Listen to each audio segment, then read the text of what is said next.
Hello po, kumusta po sa lahat po ng mga cancer sign, cancerian? Cancer, may bigat sa finances mo na hindi mo sinasabi sa iba. Pero, hingi tayo ng insights, makapangyarihang mensahe mula po sa inyong spirit team o sa inyo po mga ancestors o mula po sa Divine Universe. Hingi tayo ng mga mensahe para sa inyo. Mga tengdu dito po ay timeless. Kung kailan nyo po ito mapanood, doon po maaring mag-resonate yung inyo pong energy. Hindi nagkataon, hindi random na nandito ka. May pagbabago ba talaga na paparating? Wow! Ramdam ko yung lakas ng energy ng talagang maaring ang marami po na nanonood ngayon ay ito po yung talagang kasalukuyang pinagdadaanan po ninyo, napakabigat sa finances po ninyo pero hindi nyo po sinasabi sa iba. Yes. Okay? Yung tanong po natin, kung may pagbabago ba na paparating, kung ganito po yung nararanasan po ninyo ngayon sa finances po ninyo, yes po, yes. Okay? Ating dude. So, kung nandito ka pa, hindi talaga nagkataon.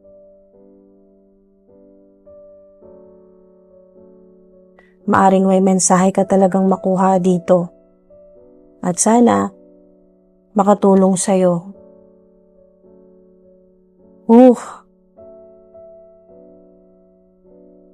Nandito yung self-pity, despair, disappointments,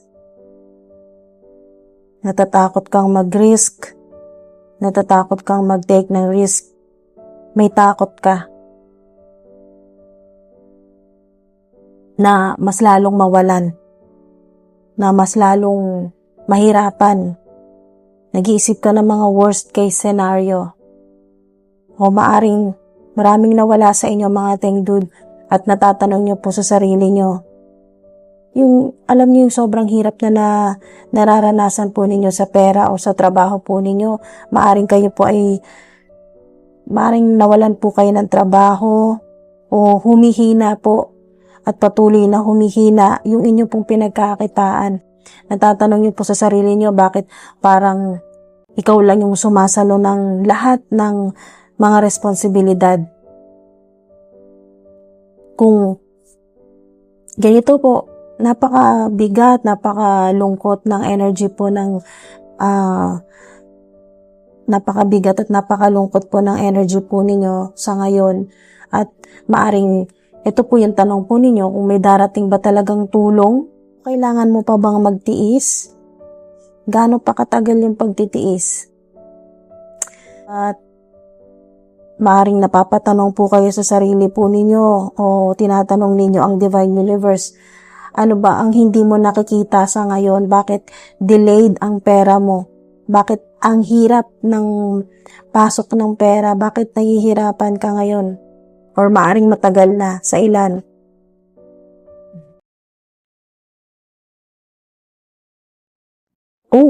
Wow! Ito yung yes sa kaninang tinanong natin sa cards or sa inyo pong spirit team. Kung meron bang pagbabago na darating, napaka-positibo. Success po ito. Wow! Wish fulfillment din po. Happiness. Ayan ang mensahe po sa inyo, trust in the universe. Trust in the universe, yes yan mga tengdud. Meron bang energy na kumakapit sa pera mo, sa'yo, o sa sitwasyon mo na dapat mo nang bitawan? Or maaring may decision po kayo na iniiwasan na pwedeng ito po yung dahilan ng delay. Feel your grief. Feel your grief, but know that things will get better. Okay? Ating dude, things will get better. Huwag ka mawala ng pag-asa. Okay? Hindi ka pa ubos na ubos. Hindi pa lahat nawala sa'yo. Okay? Gaano man kalaki ang nawala sa'yo, nalugi ka, nawalan ka ng trabaho, nawalan ka ng career. Kung ano man po yan na talagang Grabe. Ramdam ko talaga yung energy po ninyo, yung bigat sa finances po ninyo, yung nararamdaman ninyo. Kasi nandito rin yung energy ng cups na emosyon. Yung emosyon po ninyo. Ayan o, sad, broken, feeling alone. Hala, Diyos ko. Grabe. Kaya nga siguro una pa lang ang tanong nyo po dito, no? Maaring ang tanong ng ilan sa inyo, lalo na sa mga nakapanood po ngayon, yung parang, yung kaninang nabanggit po, no, na tanong, bakit parang ikaw lang yung sumasalo ng lahat ng responsibilidad? Parang, ayun, no, feeling alone, parang mag-isa ka. Parang mag-isa mo lang hinaharap yung problema. Diyos ko. Ang bigat niya, nakakapanglatayan. Ramdam ko yung energy ninyo mga teng dude, pero hindi po tayo dapat magbabad sa negative energy, okay? Low frequency, hindi tayo dapat magpatalo. Ayan o, today, ito, hala, grabe mga teng dude, sobrang synchronize sa mga mensahe sa inyo. Today, ngayong araw na to, present now in the moment, okay? Na ngayong araw na to, kung kailan nyo po ito mapanood, ito na mismo. Ito na yung sagot sa inyo ng Divine Universe. Ayun o, trust the universe. Dahil napakaganda. Napakaganda po nito. Ayun o, feel your grief but know that things will get better. Magiging maayos. Yes, yan. Ating dude, yes. Huwag kang mawala ng pag-asa, okay? Ngayong araw na to, may positibong sagot sa'yo, yes. Ngayong araw na to, ano man ang gawin mo, sino man ang kausapin mo, lapitan mo, katransaction mo, kung ano man po yung pinapakiusap po ninyo, yes ang sagot sa inyo. Okay? Yes. Ayan o, wait for a better offer. Wait for a better offer, maating dude. Unquestionably. Diba? Basta nagtiwala ka sa Divine Universe, hindi mo na question kung ano man nangyayari sa'yo ngayon, ano man ito. Grabe yung crush dito. Ito po yung energy ng crush. Konektado talaga. Ito pong 5 of Cups at crush. Pero, may napakagandang blessing na darating sa inyo. Tulong, okay, saklolo mula sa Divine Universe, kay Father God, o ano man po tawag po ninyo, Panginoon. Ano pang mensahe para sa mga Cancerian? Move on, okay? Itong loss, self-pity, disappointments, grief, loss, kung ano man pong hindi maganda nangyari na naging sad ka, broken, feeling alone, crush, yung ganyang vibe. Move on, mga teng dude. Move on. Mahirap. Madaling sabihin, pero mahirap. Alam ko mahirap gawin yan, pero subukan nyo pa rin po. Better to wait talaga. Wait, hintay-hintay mga teng dude. It could be extraordinary. Hintay-hintay nyo yung mas magandang offer. It could be extraordinary. Ito yan. 9 of Cups. Yes, yan. Okay, so may clue sa inyo kung ano man po itong solusyon po ninyo sa problema po ninyo na bigat, okay, sa finances ninyo. Avoid the first solution, okay? Kung may naisip ka na ngayon, yung unang-unang solusyon mo, wag yon. Okay, ito yung clue sa inyo. Avoid the first solution. Okay? Wait. Hintay-hintay mga teng dude. Okay. It is certain. It is certain. Mga teng dude. It is certain. Yes. Sigurado. Okay? Binibigyan ka ng assurance ng Divine Universe na sigurado. It is certain. Today, maaring today, ngayong araw na to na napanood nyo po itong video na to, ay makukuha mo na agad yung positibong sagot o yung pagbabago na sinasabi dito na magbabago. May pagbabago na parating, mga teng dude. Huwag kayong mawala ng pag-asa. Okay? Kahit sobrang hirap na nang nangyayari sa inyo, sa ilan, maring sumusubok po kayo sa mga luck-based activities, kung ano man po yan na chance-based activities na napakalaki na po ng talo po ninyo na pera, malaking pera nang nawawala. Ayan, successful funding. Ayan po, wow! Yung mga idea po ninyo, divinely guided po at sinusuportahan po yan ng infinite source, ni God, ni Father God. Kung ano man po yung mga idea po ninyo, infinite wisdom po yan. Do not allow money concerns to prevent you from turning it into reality. Okay, so merong mga partnerships, collaboration, investments, magiging available na po yan. Yes, yan. Crowdfunding, may mag-sponsor sa inyo, gagastos para sa inyo, manlilibre sa inyo, magpapadala ng pera sa inyo, abundance mindset. Okay? Ngayon na, mga ating dude, baguhin nyo na yung mindset po ninyo. Maaaring ito yun. Ito po yung kailangan ninyo maging, maaaring ito yung desisyon na iniiwasan po ninyo. Kung ano man, o sa ilan, kung ano man po yung desisyon na iniiwasan po ninyo, na yun po ang nagiging dahilan ng delay. Mga ating dude, may energy ba ng swerte na pwedeng pumasok sa inyo kung susubok po kayo? Yes. Meron. May energy ng, meron po. Yes, merong energy ng swerte na pwedeng pumasok kung susubok ka. Lalo-lalo na po kung susubukan po ninyo na ito, abundance mindset na unti-unti po baguhin nyo na po yung inyong mindset. Imbes na mag-iisip kayo ng negative, isipin po ninyo na magiging maayos ang mangyayari, magiging pabor sa inyo yung mga susunod na mangyayari or kung ano man po yung decision po ninyo o kung ano man po yung susubukan po ninyo.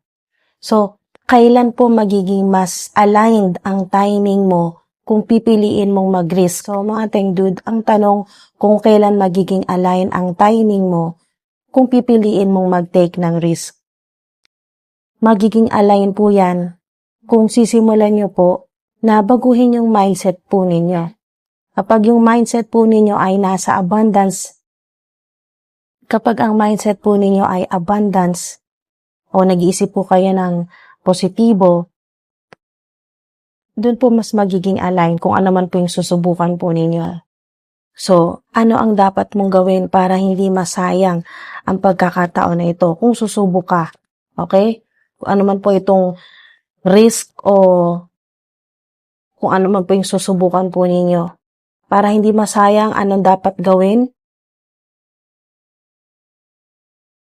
Okay, so isa ito sa makakatulong sa inyo na mas maging aligned po kayo, yung energy po ninyo, mas maging aligned sa kung ano man po yung intention po ninyo, sa mindset po ninyo, yung energy po ng abundance ay makakatulong. Isa po ito para maiwasan na masayang ang chance ay spend time with friends. Napakasimple po. Spend time with friends. Maglaan ka ng kahit konting panahon, oras, sa mga kaibigan mo, mas magiging align ka. Flow like water. Ayan po. Kumonekta po kayo sa energy or sa element po ng tubig. Elemento ng tubig. Ayan po. Mating dude. Or, pwedeng clue dito ay maaring kumonekta po kayo, makipag-usap, makipag-transaction sa mga water signs. Water signs ay Cancer, Scorpio, or Pisces. Pero kahit hindi po Cancer, Scorpio, or Pisces, kung kayo po ay yung parang go with the flow, parang ganun po flow like water. Parang go with the flow, wag mong labanan.